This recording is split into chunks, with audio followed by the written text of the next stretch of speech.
All right, welcome in, everyone. It is Thursday. It is Thursday. It's time for Total Bases two-man show today. Tokyo Brandon told us, I think he's at a Japanese hot springs right now, Bryan Leonard. That actually sounds pretty cool. I think I'd be down to check that out. Don't know anything about it, but if he's doing it, I'm sure it's a lot of fun. So TB's out with the in-laws this week, so I do believe he'll be back tomorrow. I think he was trying to get back today, but he said the traffic was brutal in Japan. Which yesterday on the show, I envisioned him like driving out to like central Japan and like the countryside, but he's like, no, he's like, this is like the most populated country there is. He's like, it's not that, and so the traffic was pretty rough, but that's all right. You got myself, you got Bryan Leonard. It's your one-stop shop for Major League Baseball, free picks and advice here on the Wager Talk YouTube channel. And Bryan, since it's only two of us and there's only 7 games, I think we can get to all 7 games today. I think we'll make sure we don't go off on too many tangents. I think within the hour we can do a deep dive on all 7 games. So I am just going to get right into it. Let's start off from the top. We've got a couple of day games today, and let's go to Baltimore. Mariners Orioles. I got this one. I didn't play this yesterday, Bryan, but I did get this one right. I felt like it was not the best spot for the Mariners. I felt like they were a little bit inflated with Gilbert on the mound.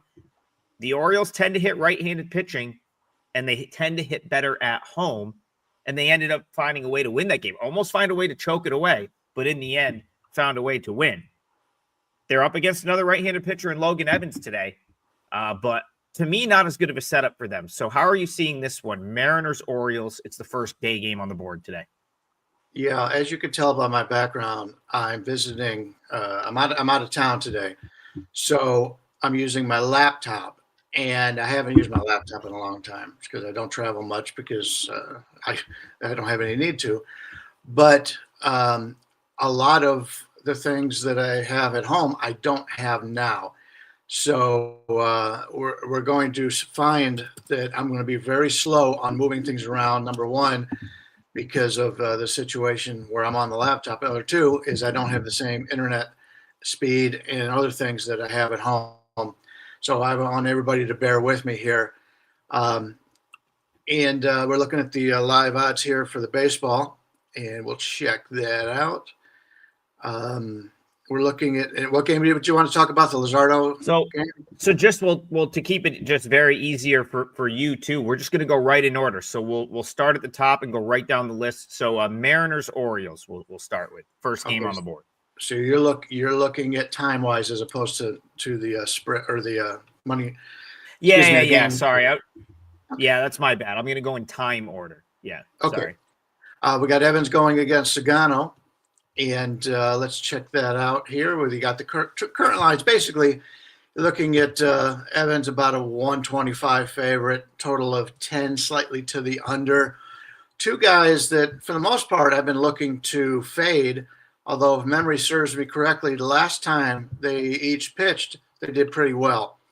You're going to find that. You're going to have games where we saw it this week. Crochet got hit.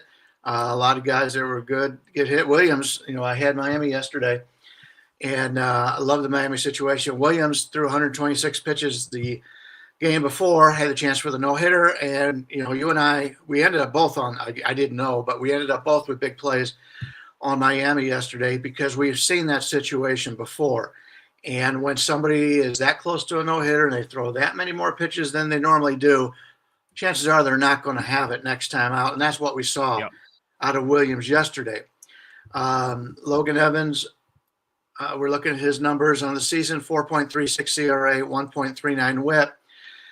He does pitch in Seattle, which should help his numbers. It's a good pitcher's park. But when you take a look at his StatCast page, there is nothing red on it. And red is good. It's something we always look for. And his expected batting average, 6th percentile. Barrel rate, 8th, extension. He's 6'4", and his extension is in the 6th percentile. Is he just releasing the ball straight up? He's not, pushing it towards the mound.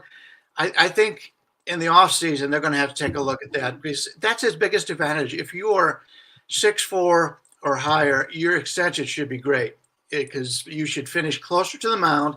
And why it's so important is the closer to the mound that you let go of that ball is the faster it gets on the batters. And right now, his four-seamer, he only throws it 11% of the time, which is good. But it's only 92.8 miles per hour, which is 2.1 miles per hour, worse than league average. And he's only 24. So he's not a guy that's going to dazzle you with his stuff. And I think he can be hit here. Like I said, I believe he came off a nice start last time out, but he's not a guy I'm looking to back. Sagano, he's been up and down all season. We heard, Brandon's not here today, but he talked about this earlier in the season.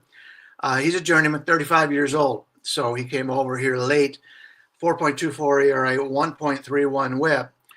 And he said when he started off strong that once they got some film on him and once the teams have played him once, that it would change.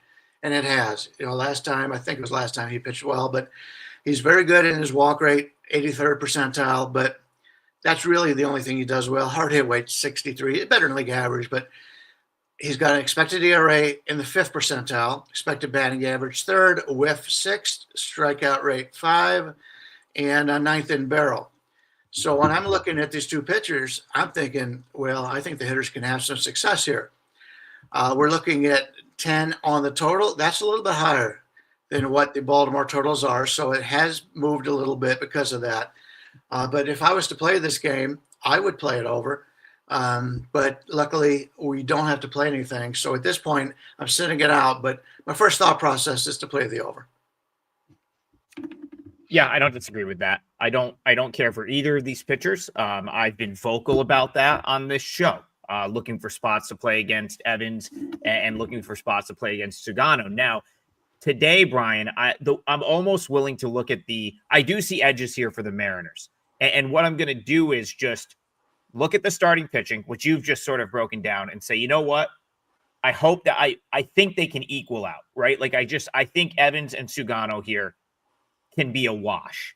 I think when you look at the numbers and you look at some of the StatCast stuff, some of the underlying metrics, I think they're kind of a wash at this point. And I'll go even one step further to say, like, one against the other's lineup make it kind of even to me, because I still think Seattle has a better lineup, and I still think Seattle is something I'll go back to that you sort of put me on to earlier this season that I've absolutely made money off of and didn't really think of until you brought it up, was that this team is just built to be better on the road. The way that they've constructed their ball club is more favorable when they're not in their home park, or when they're not in, their home park, or maybe a couple of others.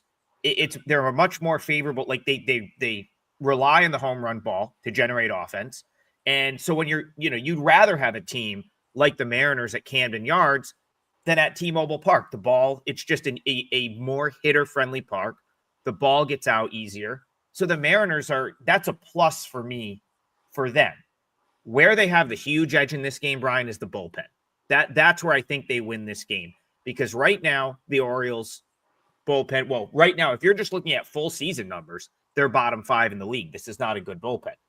And then you talk about, like, some of those numbers still have some of their other relievers baked in who are no longer with the team. Like, this bullpen got worse since the trade deadline. They traded off a couple of key pieces. The Mariners right now are finally into the top 10 in Major League Baseball in most bullpen metrics. Now, this isn't an elite Seattle bullpen, in my opinion, like it was maybe the last couple of years, but they're getting there. They're moving in the right direction. Right now, if you look at just bullpen ERA, very surface statistic, 3.63 for the season. That's 8th in Major League Baseball. And a lot of the underlying metrics are top 10. So I like the Mariners here because I think there's a massive bullpen edge. I don't think either of these let's just say like the first 5 or 6 innings can level out. And I'm not even saying that's the case. Like, the Mariners could bomb Sugano, and I wouldn't be surprised in the least bit. But I also understand that the Orioles could do that same kind of damage against Evans. Maybe it's a first 5 over, because I'd rather have I think you're probably going to get the runs off the starters.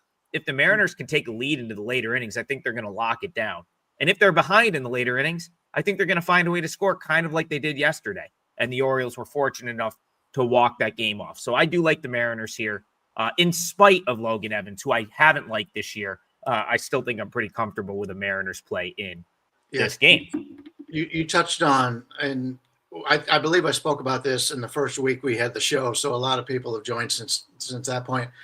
I broke down how the Seattle pitchers last year had done at home as opposed to the road, and really it was anywhere from a half a run better to 1.5 runs better on their ERA when they pitch at home.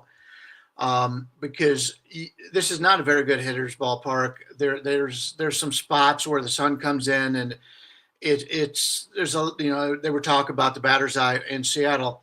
So when you're playing Seattle at home, I like to fade the other team's batters. When Seattle goes on the road, because Seattle plays half their games at home, I like to play on the Seattle batters because they're in more of a neutral hitting situation like that. So Seattle at home, fade, you play the team total under on the road team for the most part. And when Seattle's on the road, you play the Seattle team total over. And if you've done that this season, you've probably performed very well. Yeah, for sure. And I'll take it one step further, Brian. This is something that's gone back a couple of years now. The books, for whatever reason, because I don't think there's like serious correlation to record. The books love to force you to pay a premium to back the Mariners at home. I don't know if it's because they typically play in like almost like a standalone spot out in the West Coast, or they're always one of the last games off the board. But man, like they are always inflated at home. And the Mariners, even this year, having the season that they're having, do not get the same love on the road. They just don't. So it works out for bettors here because we would rather back them on the road based on the way their team is constructed. And the books just don't attach that same sort of price tag to the Mariners when they're playing on the road as they do at home. I haven't quite figured out why, but there's like this, feel like subliminally people are like, oh, Mariners, home, good atmosphere, like home field advantage, but they're actually just a better road team in my opinion. So that's something that really interests me. Yeah, they are. And it reminds me a little bit, it's not the same as it is in college football, but as the day goes on, the pro bettors are not going to play a game just because it's the last game and they want to get their money back for the day. But you probably get a 1% differential where, you get to the last game of the day and people want to play it. And of course, they're going to play the favorite. And usually when Seattle's at home, they're the favorites. So it might go up a little bit. But it reminds me a little bit in college football when you got that bailout game in Hawaii on a Saturday. If you ever want to play, if Hawaii's got a good football team and they're going to be favored in a game, you bet it early in the week. And you see that line move, and you can always buy it back. And I know it's a baseball show, but you can always buy it back right before game time on a Hawaii game. And, you may lay 14 and you may catch 17 coming back because it's the last game of the day. They've been watching football all day and they will bet that game. And people have a tendency to bet the home teams and bet the favorites. So it's, we've got a baseball show here, but something for the upcoming football season, which college football is less than 2 weeks away. Our guy Drew Martin calls that the degenerate special. He loves that saying. That is the degenerate special right there. That last game on the board. And yeah, I fully agree. I think the Mariners fall into it a lot of times since they're almost always the last one to start, and they get a little bit inflated at home because of it. You know what else is sort of degenerate special territory, Brian, is when they're standalone MLB games in an afternoon. That I feel like always has market implications that we don't see in other games. And it's almost always the Cubs because they always have like the standalone game on a Friday. The Cubs play a standalone game today, but it's on the road up in Toronto. Big series here. Two teams that I fully expect to, be in the playoffs and be in the mix, though the Cubs have sort of relinquished that lead in the NL Central. But Cubs Blue Jays today. We got Matt Boyd. We got Max Scherzer. This is going to be a fun one to watch. Are you seeing any way to bet this game? Yeah, we'll take a look at the line on this one. And we've got Boyd on the road and a lefty against Scherzer at home. And it's basically a pick. Most places have Boyd as the slight favorite, but you're looking at basically a pick 'em either way. Both these pitchers, especially Scherzer, has got a lot of red on his StatCast page, and he's pitched pretty well this year. I mean, the guy's an older guy, but he's pitched very well. Boyd, I liked him when Cleveland signed him last year. He performed very well. Last year, he had a 2.72 ERA, 1.13 WHIP. He only threw 39 innings, but those innings were quality innings. He's had problems with injuries over the years, and this year, he was one of the first guys I wanted to back this year because not only did he pitch very well last year in a limited amount of time, he's going to Chicago, who has a far better offense than the Cleveland Guardians do. So he comes in with a 2.45 ERA, 1.05 WHIP. And I mentioned maybe 2 or 3 weeks ago that I was a little bit concerned because the last 2 years combined, he threw 110 innings. Well, he's already up to 135.2 right now. If I remember correctly, it was his last start. He got hit a little bit.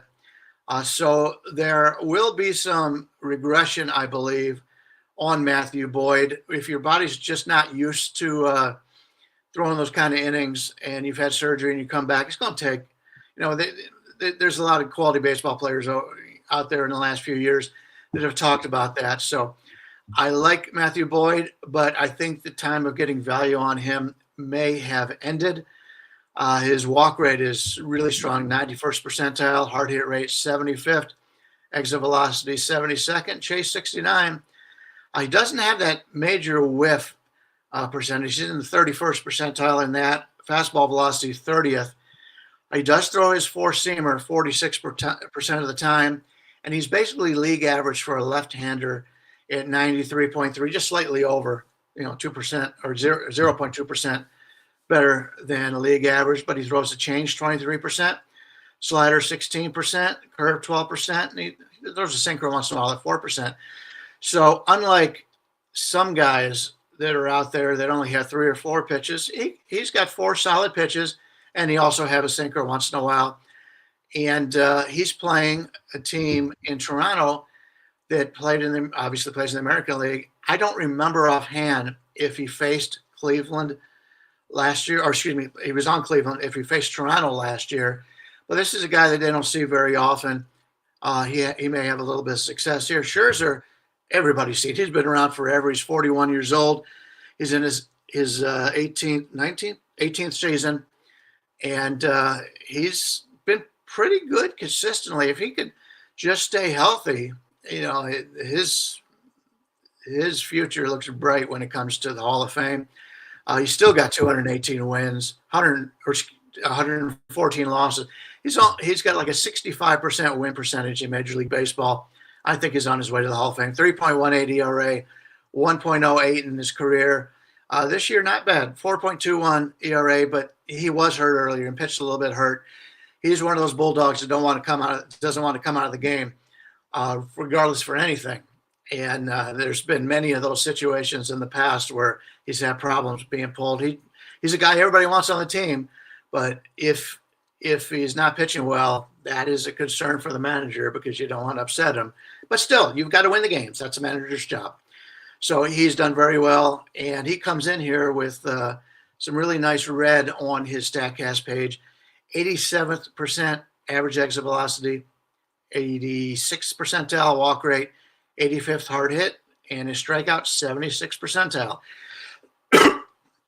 His fastball's gone down a little bit. He's about 1.2 mile an hour or slower than league average at this point. Hey, at 41 years old, we all get older, and you're going to see that. But he throws his slider 25%, change up 13, curve 13, and he throws a cutter once in a while. So he has other pitches that he can throw if his fastball is getting hit.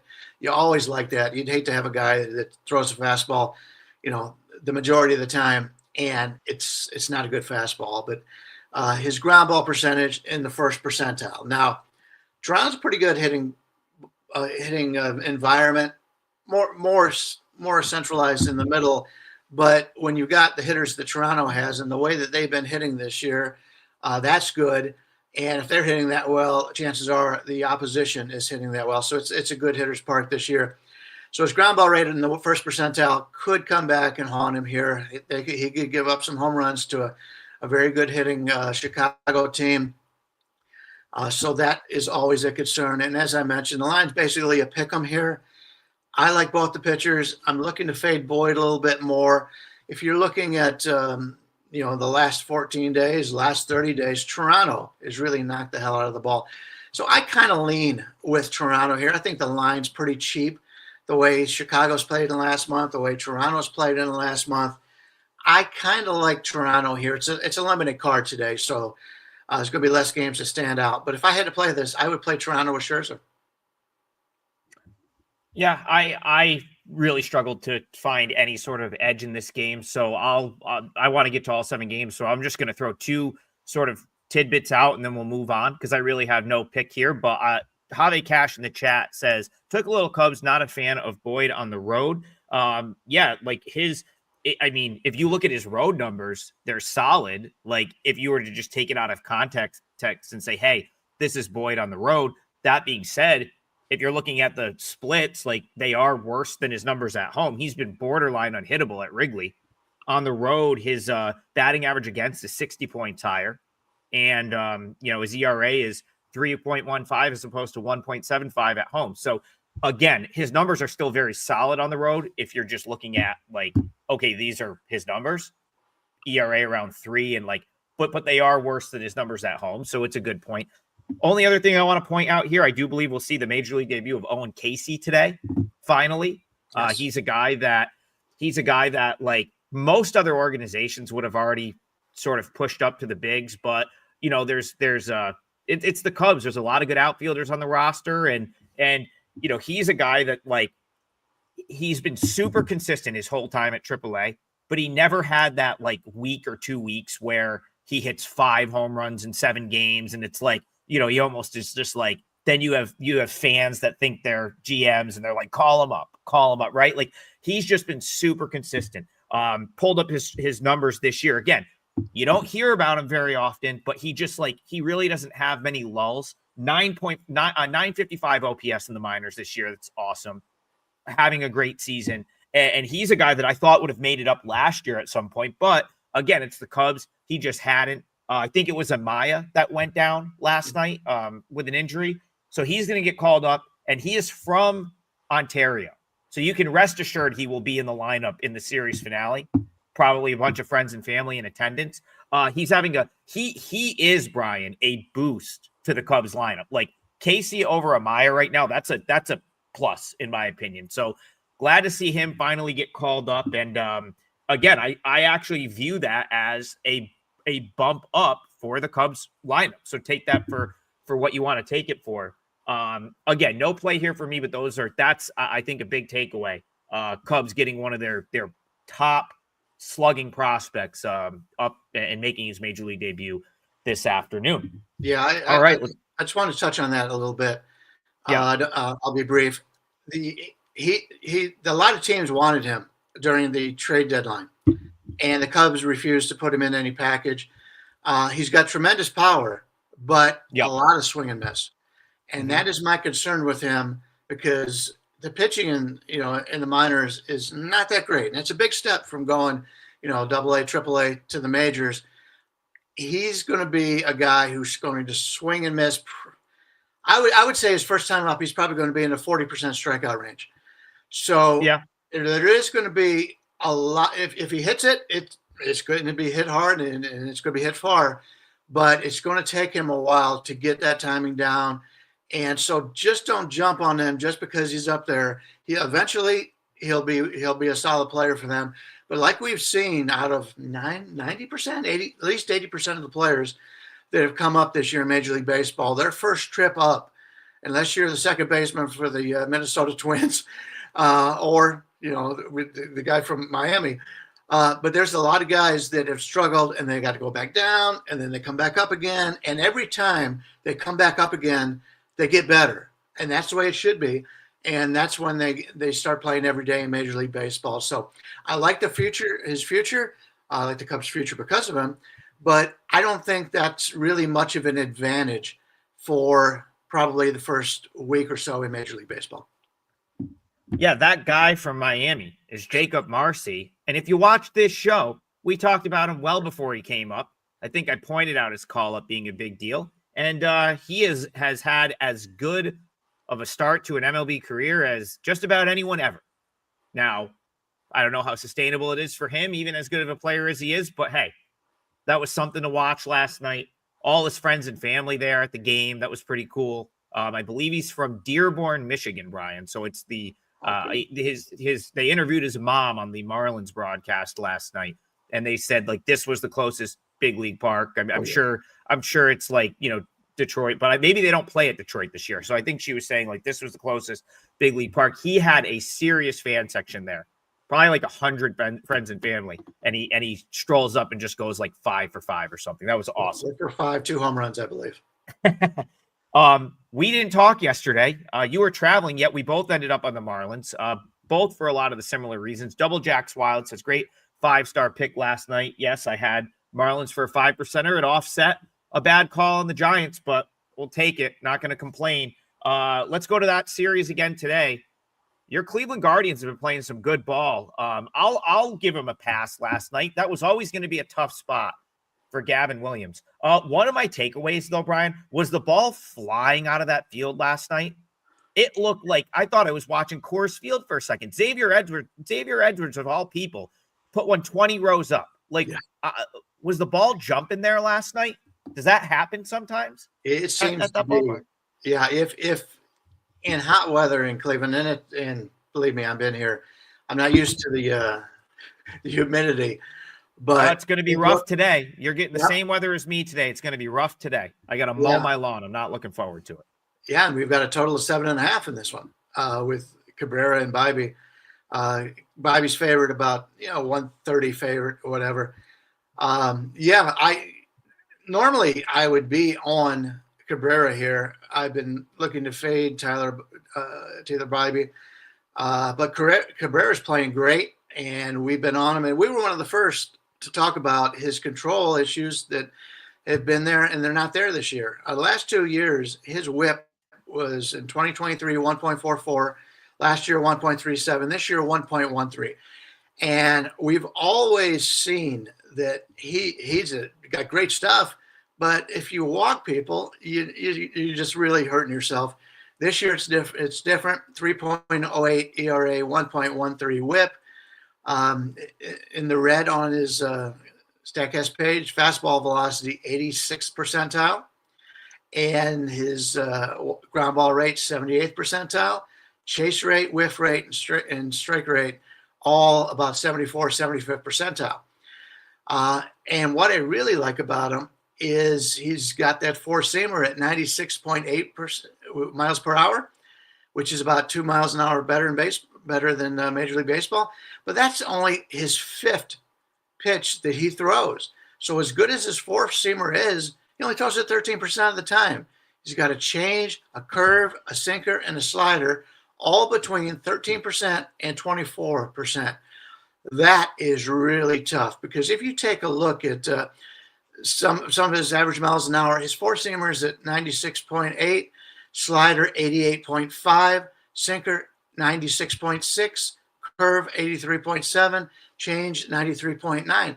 So it's close enough where if you think it's a fastball, it could be any one of these 5, and it's in the same general range. The curve is obviously a little bit off at 83.7, but if you can get 4 pitches and the slider is 88.5, your fastball is 96.8, that batter's got to make a decision. Is this a breaking ball or is this a fastball? And that is what makes him so good as of late. Just pitching terrifically, 3.08 ERA, 1.13 WHIP. The only problem I have is normally I don't like to back a team that just went like crazy on somebody, especially if they're comparable teams. And even though I don't like Tanner Bibee, it's something that probably is enough to keep me out of the game. Bibee comes in 4.60 ERA, 1.27 WHIP, both career highs. This is only his 3rd season in Major League Baseball. He struggles with the chase rate, 14th percentile. Nothing's really outstanding. His walk rate is 69th percentile. But he does throw 6 pitches, anywhere from a 5% on the curve, 27% on the four-seam. Very similar at a slower percentage than what the opposition starter has today.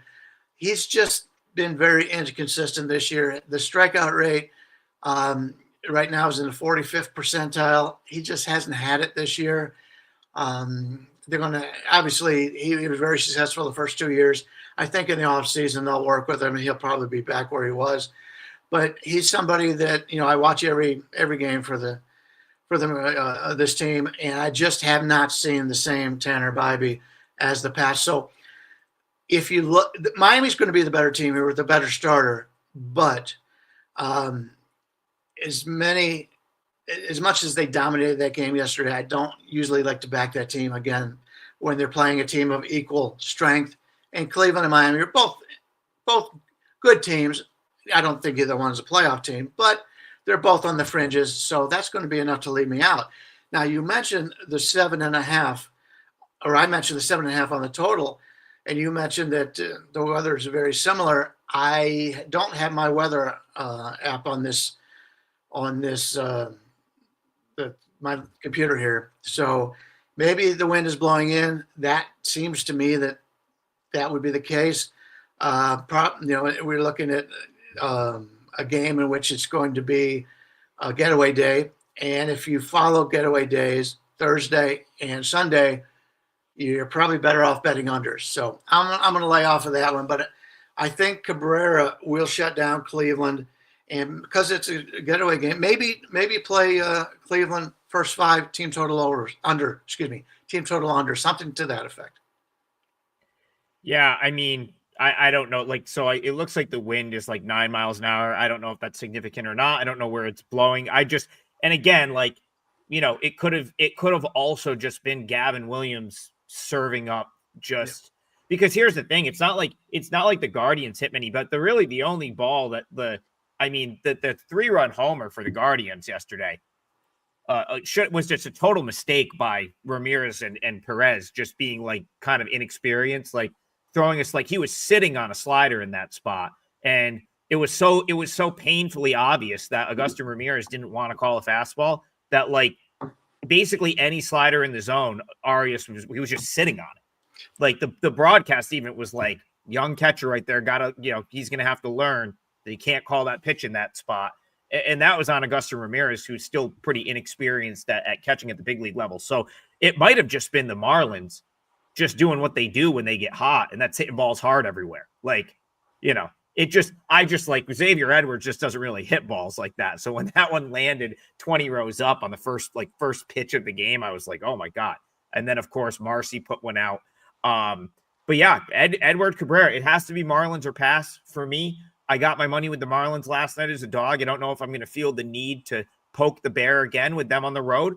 But Bryan, I've talked about this. I like playing this team off of wins. I like playing the Marlins when they get a win and have something good happen, because they're one of those young teams that really seems to be streaky. They seem to play with emotion. When things are going good, things tend to go good. And then when something bad happens, it usually goes the other way. So the fact that they get a win, now they've got Edward Cabrera on the mound, who, as the upside with him is still just tremendous. I mean, if Edward Cabrera puts it all together, and I don't think he's that far off, Bryan. I don't think he's that far off from putting it all together. He's an ace. He's Sandy Alcantara 2.0 for this organization. That's his upside, is ace frontline starter. So not someone I want to go against, especially not someone I want to go against and lay a price against. So it's got to be the Marlins or pass for me here. I wanted to point out he was also supposedly on the trade block and did not get the offers for him. You had mentioned the other pitchers for Cleveland yesterday. They used 4 other relievers, gave up 9 earned runs with those 4 relievers going 6 innings. So I don't think it was just Williams. I think it was a combination of Williams and the weather being very good for hitters yesterday. So they hit all the relievers except for Austin Hedges, who came in the 9th inning to mop it up. The catcher was the only guy to shut down the Miami offense yesterday, and I believe he left the bases loaded. All right, let's move along. Someone I was trying to scan through and find the comment. I can't find it, but that's okay. Someone wanted to know how the Nationals. Well, I guess they were saying how did the Nationals sort of choke that game away, but they ended up getting it in the end. Nationals ended up giving away, Brian. I believe it was a 5-0 lead in the first inning. Then they choked multiple leads away, and then they came out and got a run in the ninth and won 8-7 on the road in Kansas City. Today they're back home. Quick turnaround back home. I got the Phillies wrong yesterday. I kind of knew, so I used the Phillies as my parlay leg early in the day. Number moved against me, and I was just like, okay, this is, is this how it's going to go? I still like the handicap, like the setup for the Phillies, but they got blasted by Cincinnati. I don't think the rain delay did them any favors yesterday. Now they turn around, and they've got to go to D.C. Nationals coming back home. Brad Lord's a guy that I always think is a little undervalued, and he's on the mound against Jesus Luzardo. So Phillies, Nats in the nation's capital. How are you seeing this one? Yeah, it's too bad Brandon's not here. This would be his ultimate religious game, Jesus against Lord. Yeah, that's a good call. I didn't think of it. We've got Philadelphia with Luzardo, roughly, a 190 favorite. We'll call it a 190 favorite. And the total on this is 8.5 to the over. But if the Washington's got a few starters that I somewhat like, but they've got by far the worst bullpen in Major League Baseball. Yeah. So it doesn't really surprise me to see Washington take an early lead in a game and then lose it. But the 5-0 was a little bit frightening if you're a Phillies fan, and obviously that's what ended up costing them. Jesus Luzardo here on the season, 4.20 ERA, 1.35 WHIP, very inconsistent, unfortunately. His extension is only in the 6th percentile. That's really the only thing he struggles with, but there's nothing you can do about that. He's only 6 foot, so even if they do work with him, that's still a shorter pitcher in Major League Baseball. But he's got some really nice numbers going from 76th percentile to the 82nd percentile in fastball velocity, chase rate, whiff rate, strikeout percentage, and barrel percentage. And if the things that he's not really that great on, he's about league average. So he's a guy that has the ability to go out and perform very well, but his inconsistency has been the problem. Throws his four-seamer 35% of the time, but he does have a great four-seamer, 96.4 miles an hour, 3.3 mile an hour better than a normal left-handed pitcher in Major League Baseball. Brad Lord, right now, Washington, they really only have like one or two guys that they can really trust, and one of them is a guy who's been very consistent as of late. But Brad Lord on the season, 3.28 ERA, 1.21 WHIP, which looks really good. Also, he's got an extension problem. He's 6'3", and he's only in the 3rd percentile in extension. I think they really need to work. If you're a guy 6'3", 6'4", you've got to at least be in the 50th percentile. So it gives the opposition more of a chance to see him. Ground ball rate, 95th percentile, which is very good because this is a pretty good hitter's park. Barrel rate, 92nd percentile. Average exit velocity, 82nd. So those look pretty good. But his extension, that's the really bad thing. But his chase rate, only 25% percentile. He's got only 4 pitches, four-seamer, 54%, but it's basically league average. Then he's got his slider, his sinker, and his change goes anywhere from 11 to 18 percentile of the percent of the time when he pitches. This is a guy, a lot of people don't know about him. He's not, at least to my knowledge, one of their really outstanding young guys. So you may get a little bit of value here on Washington, especially going against a Philadelphia team who, at this point, I follow a lot of beat writers and national writers and stuff, and they're thinking that Philadelphia is maybe the favorite right now to win the World Series. Could be. They've got great starting pitching. They've really helped out their bullpen over the trade deadline, and the hitters. This has always been a pretty good hitting ball club. You go 1 through 9 on this team in Philadelphia. It's hard to find any other team that can stack up to them in that regard. So I somewhat lean with the underdog here. I think Washington is a little bit better than what they haven't been playing well. I'll tell you that right now. But from a talent standpoint, getting, to make Philadelphia a $192 favorite here, I'm not going to lay it. I don't know if I'll get there with the dog. They're very expensive, and Lord's been a pretty good pitcher for them. So, but I don't like the bullpen. If I was to play it, I'd play Washington in the first 5, but that won't be on my card today. Yeah, so a couple things here. Like I've been noticing watching the Nats recently, they're getting back to they can't hit left-handed pitching. They're getting back to not being able to hit left-handed pitching. Now, I like Brad Lord. That's the thing. Like, I'm not going to take the Phillies at this price because I'm higher on Brad Lord than the market. I have been, and he's not someone I really want to bet against. I could see he'll battle. He'll probably keep them. If he pitches well, he's going to keep them in the game. My issue is the Nats they just are back to not being able to hit lefties.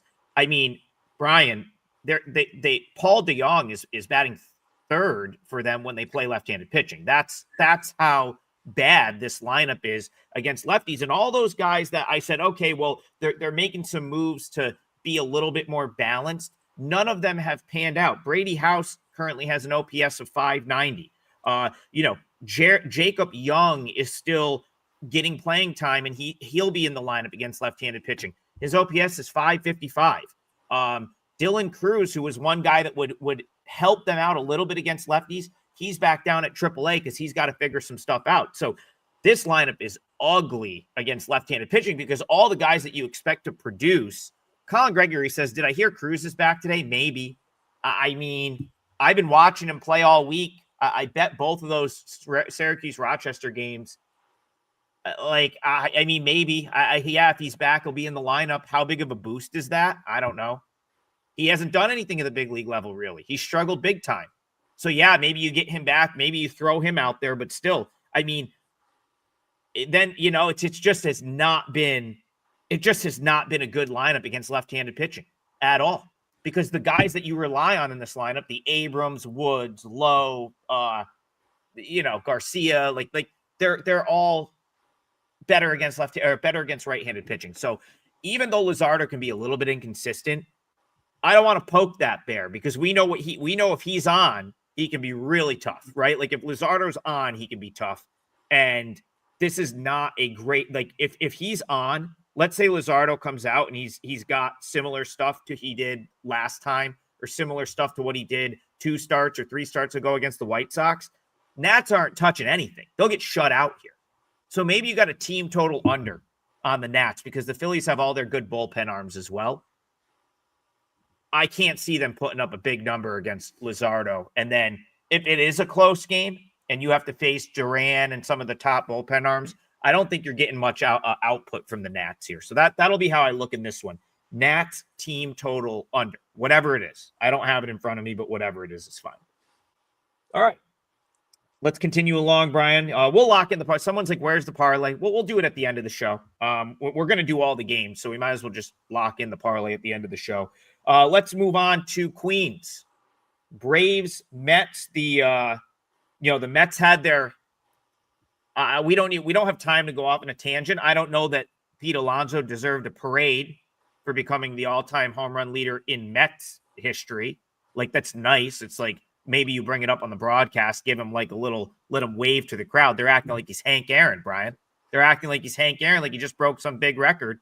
And it looks like they were more concerned with that because they got blasted yesterday by the Braves 11-6. Now they come back today. I was talking to Tokyo Brandon yesterday and sort of saying, Bryan, I don't know, maybe I was a little wrong on this Mets team. I had them ranked 1 in the National League at one point this year, and I don't have them there anymore. Not saying that they're not still a very good team, but it's becoming more and more apparent on a daily basis that the Phillies are likely winning this division. Braves, Mets, Senga, Elder.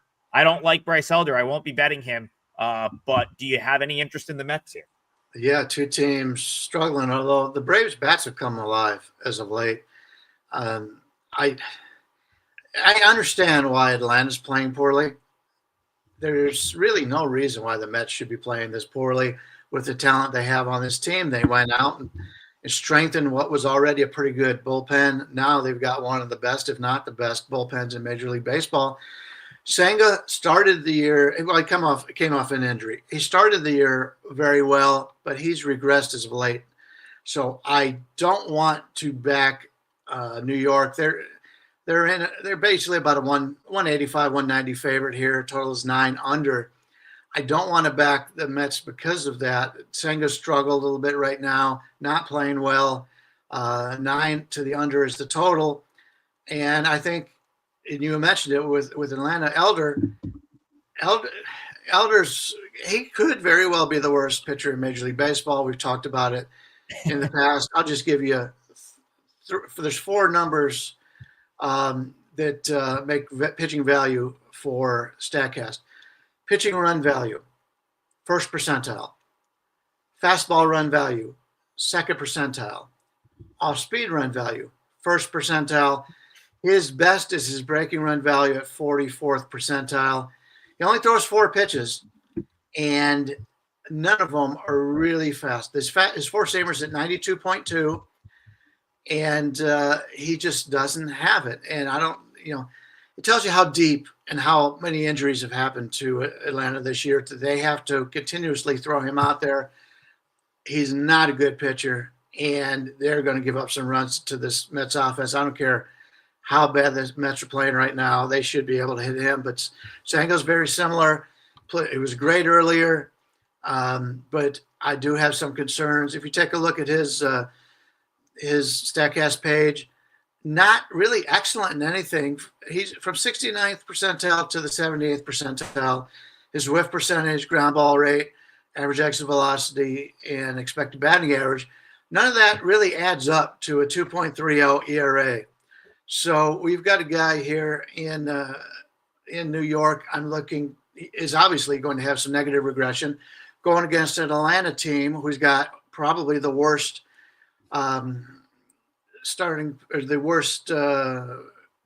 pitcher in baseball going. I kind of like the over in this game.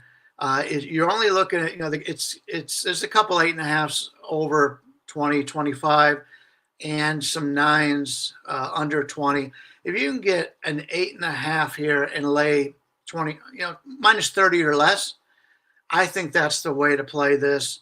But once again, it is, a getaway day, and they do tend to play under.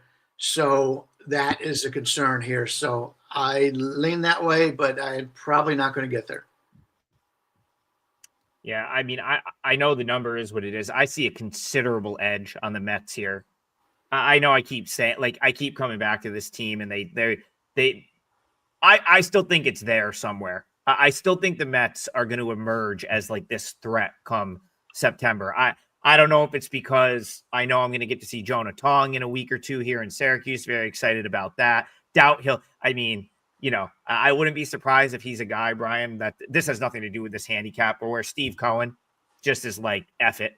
Let's bring him up in September. There's always one where they didn't plan on him this year, but he's just so good in the minors, and things aren't clicking that he ends up on a postseason roster. I think that could be Jonah Tong, by the way, so jot that down. He'll make his Syracuse Mets debut this week. I may take a ride to Rochester to see that game. Sorry,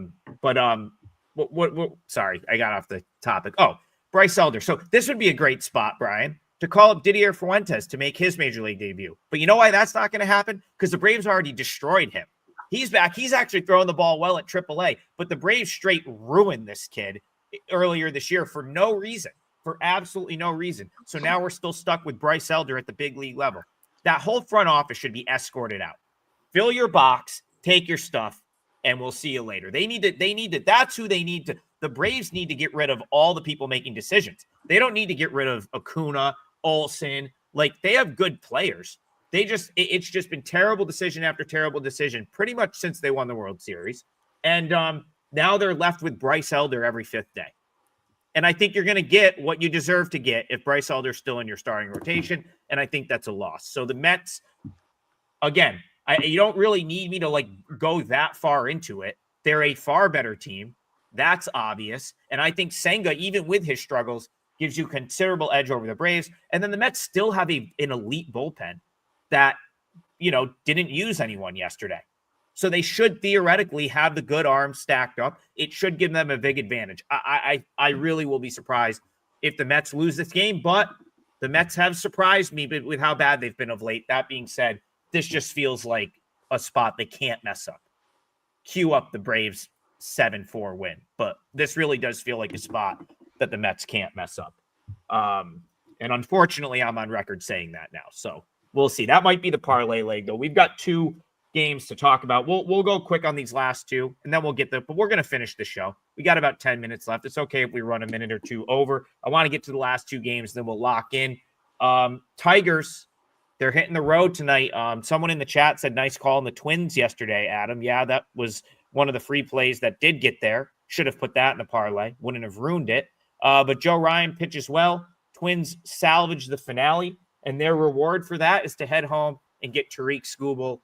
It's Bailey Ober on the mound for the Twins, who have played better ball for the most part the last couple weeks. Do they have a chance here against Skubal? What do you think? Yeah, Skubal going on the road, about a $2 favorite here against Ober. Total 7.5 to the under, about 120. When you take a look at Detroit, obviously Skubal's the ace, and he's got great numbers. A lot of red on the Statcast page. 11-3 record after an 18-4 record last year. They have a lot of success when he's on the mound, and his Statcast page is basically you can't get much better. His pitching run value 100th percentile, off-speed run value 100th percentile, fastball run value 97th. The guy's great. His ground ball rate is actually less than a little bit than league average. And depending on where they play, that Minnesota's not really that great of a home run hitting ballpark. So, but he's a guy. You got to have a really good reason to play against him. And while I find value here on Minnesota, I won't get there. Minnesota is playing a lot better than I thought they would. We talked about that. I faded them the first 4 or 5 games after the trade deadline and had some success. But since then, they've got all these young kids up there, and they're gaining some confidence.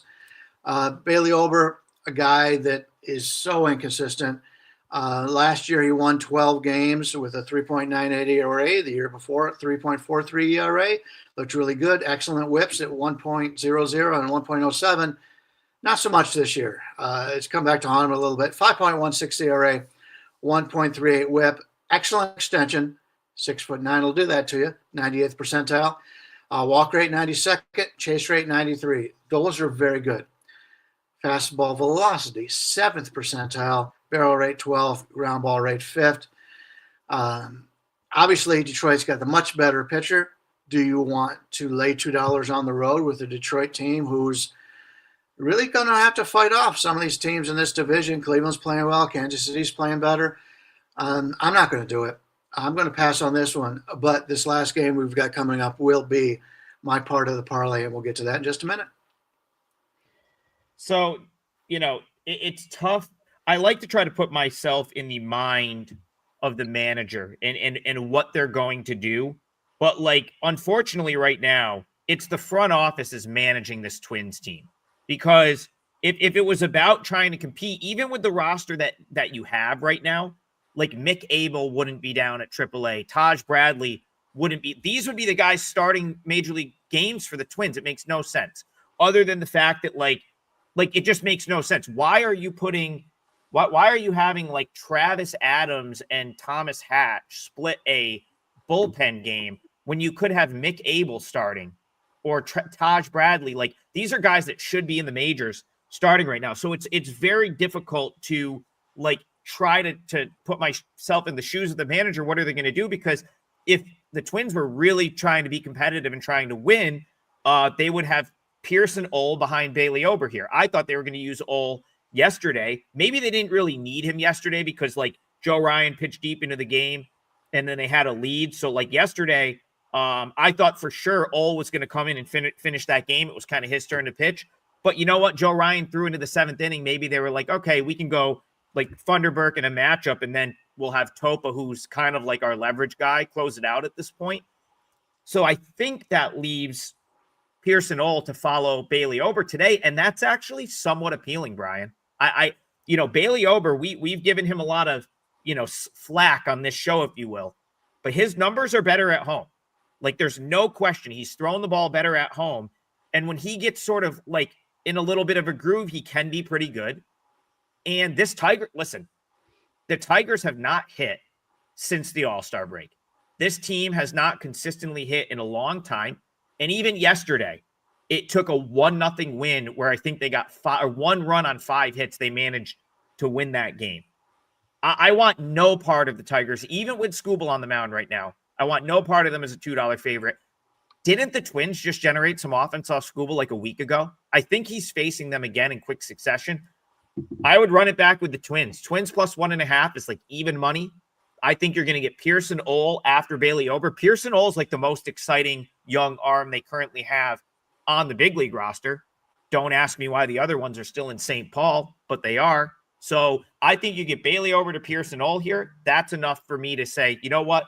The plus 1.5, give me the run cushion in a game. Maybe the Twins steal late, because even if Skubal's pitching well, I just don't know that the offense is there yet for the Tigers. They just keep not hitting. So I like the Twins on the run line here. All right, Brian, what's your parlay leg? One more game, and you said it's the parlay leg. What is it? Yeah, we've got Arizona against Colorado here. Rodriguez, a lefty on the mound for the Diamondbacks. And Colorado's going with Blaylock, who has been forced to take some starts because of their struggles all season long in starting pitching. Arizona is about a 170 favorite here. Total is high, and it's high for a reason. 12 to the over, minus 15. And I recently said, and I've said it a few times on this, that getaway games are days I like to play the unders. Well, this is not a getaway game. Arizona just played in Texas, the best pitching park in Major League Baseball this year. But they managed 5 runs a game. They scored 15 runs against Texas in Texas. That's pretty good. And they go from the worst or the best pitching park in Major League Baseball to the worst pitching park in Major League Baseball, and that's Colorado. It doesn't help that Colorado's pitchers stink, but you also have to worry about the altitude there. So you got Rodriguez coming in here, and I'm not much of a fan of his. He's dealt with injuries the last couple of years. I got to take that with a grain of salt. But I just talked about Skubal's pitching run values. This is just the opposite. Eduardo Rodriguez, first percentile in pitching run value, 4th percentile in breaking run value, first percentile in off-speed run value. He's in the 13th in the fastball run value. He's a guy that throws the four-seamer 40% of the time, and yet he throws it 1 mile an hour less than an average left-handed starter in Major League Baseball. He's going to get hit. Colorado can hit at home. I don't want to play on Colorado when they go on the road, but I like the situation for Colorado today here. And we're getting to go against a pitcher I think they're going to have some value on. Bradley Blaylock, excuse me. Too many B's there on my tongue at early in the morning. But he has got a lot of blue on his StatCast page. His pitching run value is 7th percentile, fastball 6th, breaking ball 19th, and off speed 30th. He comes in, keep in mind, last year he started 6 out of 7 games for Colorado, 5.87 ERA, 1.79 whip. That was 30 innings. This year in 43 innings, 7.89 ERA, 1.71 whip. He's first percentile in Major League Baseball on expected batting average, whiff percentage, strikeout percentage, and he throws his four-seam fastball 46% of the time. Once again, Arizona is going from the worst hitting ballpark to the best hitting ballpark, and I'm going to play this over 12, minus 115 is my best bet on the show today. Can't argue with that. I think there's some value on the Rockies here too. Wouldn't be surprised if the Rockies, won this game. They've played a little bit better this week. They're at home. I think as Eduardo Rodriguez has been so bad that the pitching is comparable. I think, Rockies on the run line catching I know the run line doesn't have as much value because it's the home team and you've got a big total, but the Rockies are very good at finding ways to lose games. So like catching a run and a half here at even money also seems like a good bet to me. Do you have any odds for you? What's your vig on that over 12? Over 12 is minus 115. If you did want to play plus the 1.5, you can get Colorado plus 1.5 at basically plus 100. Yeah, I mean, listen, like I've talked about the Rockies in the plus 1.5 vein a lot this week. Haven't bet it. I'm not sure that I'm just like even betting Rockies games at this point, but there was a couple times earlier in this week where that plus 1.5 cashed against the Cardinals. Actually, did that cash every game of that series against the Cardinals? It might have. I think it might have, or at least 2 of the 3. They played a pretty good series against a Cardinals team that just could not hit earlier this week. But you know, the Rockies, like again, they're hanging around, back-to-back wins. Yes, Rockies plus 1.5 cashed in all 3 games in St. Louis. I'm not saying like, listen, the Rockies had a stretch a couple weeks ago where they played some good ball. They're coming in off back-to-back wins. They're coming home. This Arizona team right now is just not like, they know they're sort of out of the playoff mix, even though they kind of keep winning a game here and there. They're never going to get to the playoffs with that pitching. And now you've got Eduardo Rodriguez has been awful. He's in altitude. Diamondbacks bullpen's used up from the Rangers series. They're at the altitude. Rockies have been hitting, especially when they play at home. And Blaylock is he's just going to get mauled. He's not a big league pitcher. So I like your over. And I still like, even though Blaylock is a little bit terrifying to back, I still feel like the Rockies end up on the right side of this game. This is what my gut says. So I would throw Rockies running a half out if you want the side. But Brian, I like your total better than my side play. So I'm glad that that's in the parlay. And I got some pushback for the Mets. It almost makes me like it a little bit more, Brian. Yeah. I don't know. Are people like, what? Like, listen, I get it. They haven't played well right now, but are we just really going to just like write this Mets team off in the middle of August with all the pitching and all the bullpen arms and all the talent on that team? What do we have for a Mets money line right now? I know it's inflated, but this is such a good spot for them. Why are we giving the Braves any credit? Like, the Braves are awful. Like, and they've quit. The thing is, like, the Braves, they've have a win here and there, and they're hitting the ball a little bit. But like, if you want to talk about a team that's probably going to roll over in the last 5 or 6 weeks, it's going to be a Braves team that is mostly veterans. It's going to, it's dawned on them that they're not going to go to the playoffs this year. Listen, I'm going to be really shocked if the Mets drop this series to the Braves. So of course the Mets won 13-5 at home on Tuesday. They lose the game last night. This is just a series they have to have. They've got all their bullpen arms. I still think Senga is going to be better than he's been to this point in the season. So I'm going to go Mets money line. What's the price here? Yeah, roughly it's about anywhere from 185 to 195.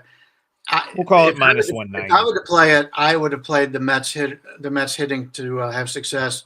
Maybe a team total over if you're not a Mets fan in this game. But yeah, it's Atlanta with Elder on the mound, not good, and the bullpen's pitched a little bit better than you'd expect lately. But yeah, we're looking at the Mets, and I hate to play due systems. I actually played the Mets once this week, and of course they lost. But I won't get there with you, but I'll be wishing you very well. And it makes a lot of sense to play them. But I just, myself, I can't lay it, but I'm going to wish you the best. And for everybody on the show, let's catch this parlay. Yep.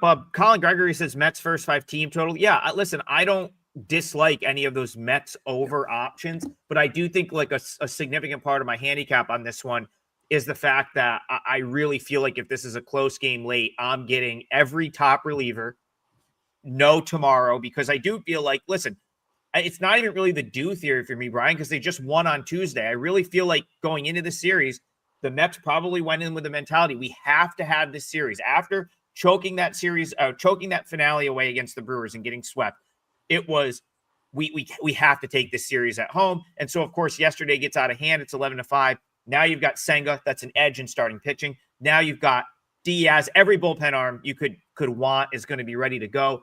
I just think the Mets are going to get a lead at some point, and they're not going to give it back. So I'll put the Mets in the parlay. It's not a very juicy parlay today, but you know what? We need to win one.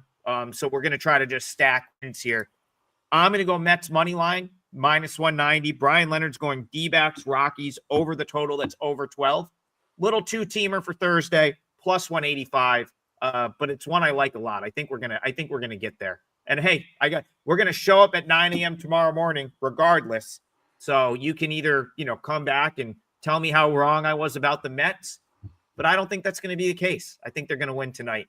And so hopefully we cash our parlay right there. I probably should have. See, Tokyo Brandon's not here, and I forget to promote during the show. Yes, I will say. But the chat, Travis in the chat has done a good job promoting for me. So I haven't even had to do it. He's pointed out my run a couple of times. I'm coming into today. I think that's what it is. I think it's 18-2, actually, if you go back the day before. We'll call 11-1 is what I posted on the site, because that was like, I don't like to say a run happened like in the middle of a day. I think if you're going to quote a run, it's got to be like starting a clean day, because it's like, if you lose the first 3 in a certain day, but then you win the last 2, like you can't just start with the last 2 you know what I'm saying? It's like, it's got to start with a clean day. So 11-1 is accurate. That goes back to like last Saturday, I think. And I've got one 4%er in Major League Baseball that goes today that is up currently on my page. Do you have anything to promote today, Bryan? I'm still working on the plays. I've had 5 straight winning days, a couple of 4% winners the last couple of days. Yeah, on a nice little run. Chances are you may have already gotten what may be my best play, and that's the over in the Colorado game. So nothing to promote as of yet, but I'm going to continue to look at the lineups, and we'll see what we get as the day goes on. All right, guys, everyone have a great day. Once again, the parlay two-teamer. I've got the Mets money line. Bryan's got D-backs, Rockies over the total. Appreciate you spending your Thursday morning with us, and we'll be back to close out the week in a proper fashion, the 3 of us tomorrow, to finish it off 9 a.m. Eastern, as we are every weekday, right here on the Wager Talk YouTube channel. Have a great day, everyone. We'll see you guys tomorrow.